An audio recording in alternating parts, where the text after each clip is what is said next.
Let's bring in Kate Moody with the business. Corporations and the tech world in particular, Kate, are implicated more than ever in the political fallout of last week's violence and today's impeachment vote in Washington.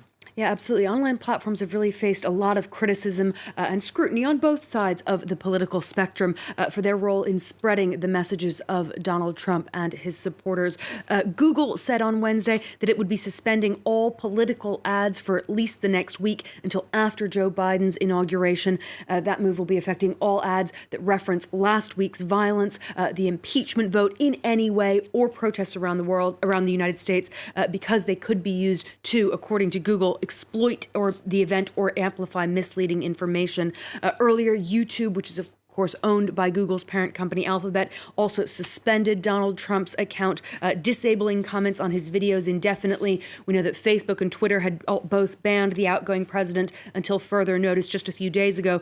All of these platforms saying that his false claims about the election, and more importantly, his statements inciting last week's violence, violate their user terms, and so that for them there's no question that he shouldn't be allowed to use their platforms anymore. But it has of course sparked a broader debate about the importance of free speech and balancing that as opposed to monitoring online content. Indeed, Donald Trump insisting his remarks in that speech were appropriate.